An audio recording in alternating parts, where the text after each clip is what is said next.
Oportunidades de inversión para cerrar el año. Bienvenido a tu noticiero financiero donde hablamos de muchas noticias prácticas para que puedas tomar decisiones bien fundamentadas.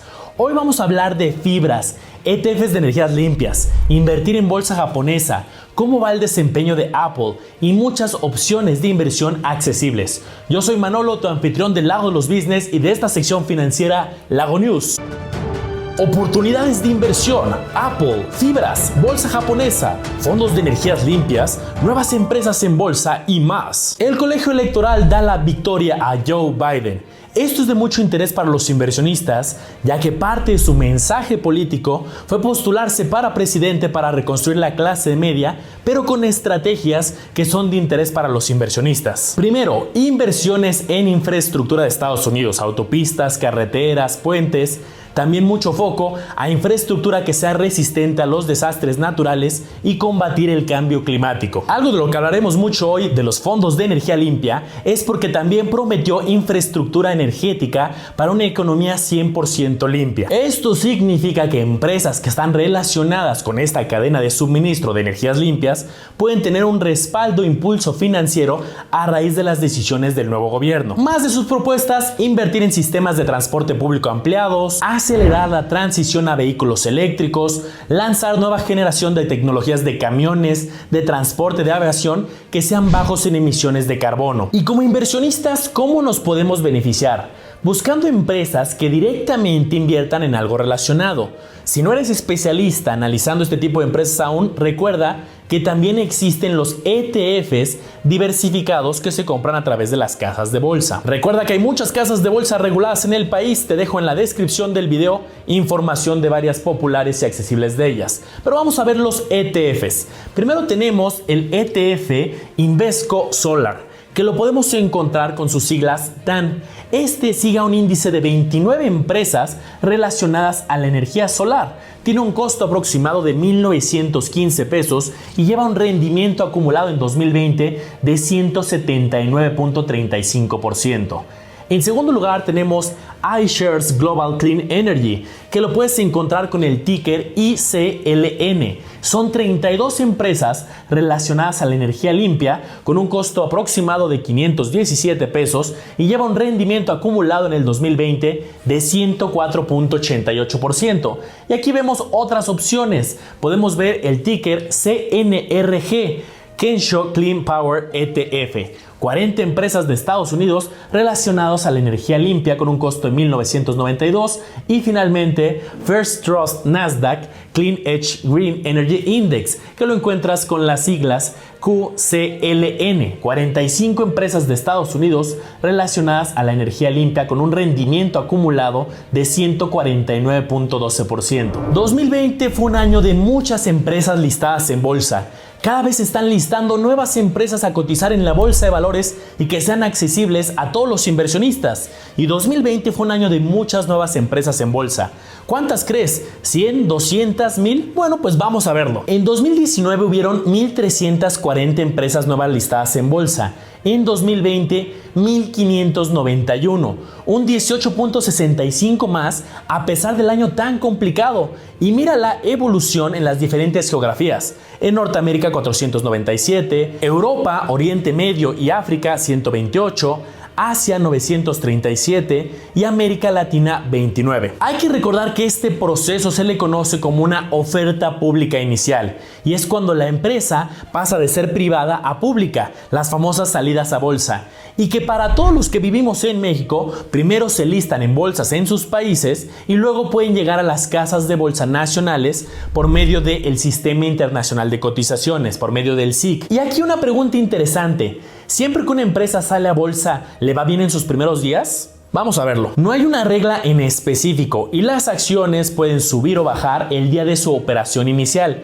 Hay muchos factores que influyen, como la cantidad de demanda, es decir, el apetito del mercado por comprar esta acción. De hecho, las empresas antes de salir a bolsa hacen un proceso de varias semanas llamado roadshow, donde con grandes inversionistas institucionales van intentando generar apetito por sus acciones, como si fuera el lanzamiento de un nuevo producto pero de sus acciones. También su precio de salida es importante. ¿Cómo lo percibe el mercado? Si el precio es competitivo o está muy cara. Aquí te dejo dos ejemplos recientes. La salida de Airbnb más 143% de apreciación, pero cuando salió la empresa Wish, una plataforma de comercio electrónico, bajó menos 5.20% en su primer día. En otras noticias, Japón aprobó un paquete de estímulos de 3.700 millones de dólares. Igual que en Estados Unidos y muchas otras geografías, varios legisladores van aprobando estímulos económicos para reactivar sus economías. Aquí en Japón, 3.700 millones de dólares. Pero bueno, ¿cómo le ha ido a las bolsas japonesas? ¿Qué es lo que nos interesa a los inversionistas? La bolsa de Tokio, para que sepas, se fundó el 15 de mayo de 1878, ya lleva mucho tiempo.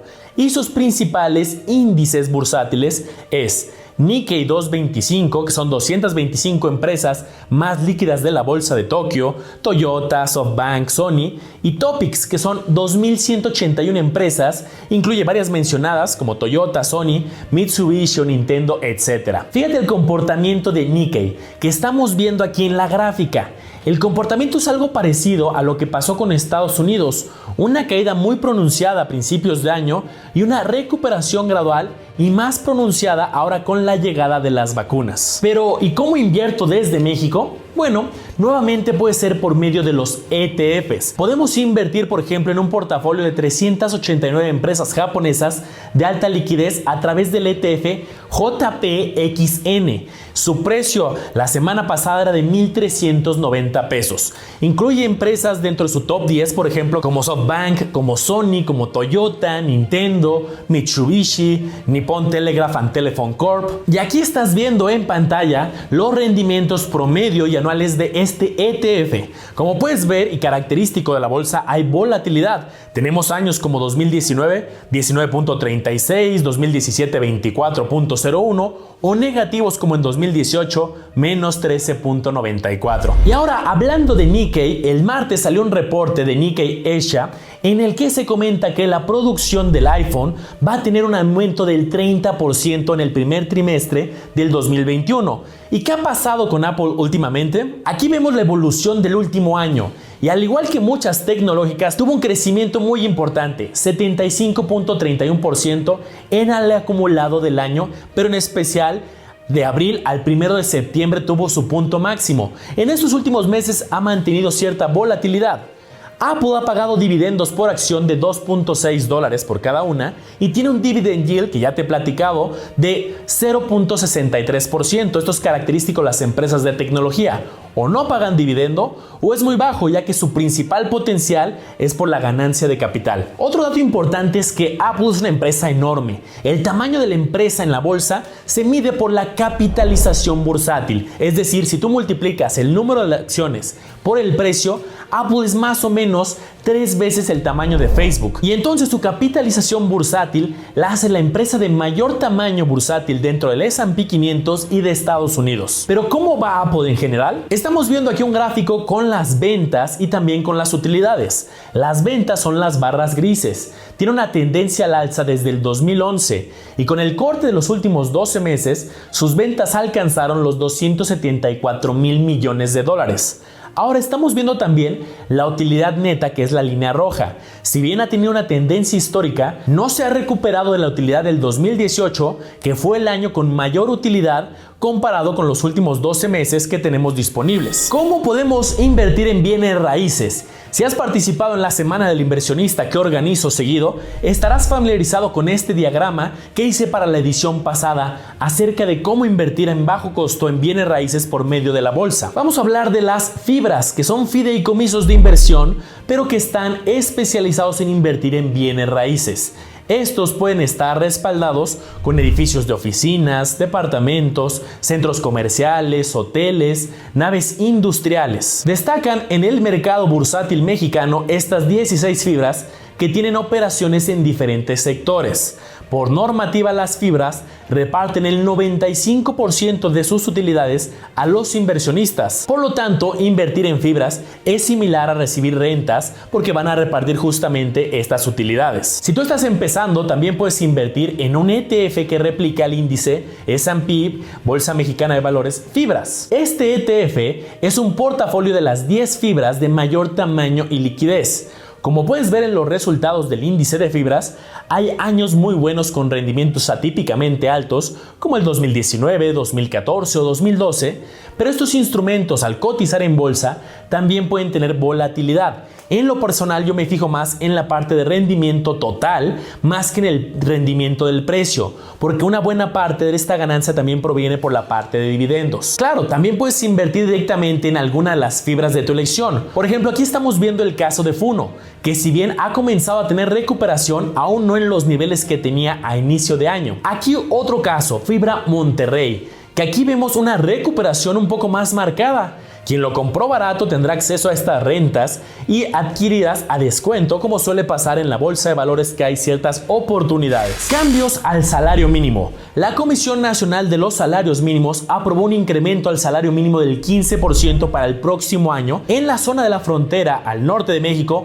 pasará de los 185.56 a 213.39 pesos al día, y en el resto del país pasará de 123.22 a 141.70. Con este aumento, México remonta 8 posiciones a nivel internacional en cuanto al salario mínimo, colocándose en el lugar 76 de 135 países. Este aumento se suma a los que se otorgaron en 2019 del 16% y del 2020 del 20% de crecimiento. Y bueno, ya sabemos que están estos dos salarios, el general y el de la frontera norte. Vamos con las noticias rápidas. La Comisión Asesora de Vacunas y Productos Biológicos relacionados a la Administración de Medicinas y Alimentos de Estados Unidos, la FDA, votó a favor de recomendar que se autorice el uso de emergencia de la vacuna de Moderna contra el coronavirus. Estados Unidos inicia ya con 3 millones de dosis en la vacunación. AstraZeneca adquiere Alexion Pharma, que es una compañía farmacéutica estadounidense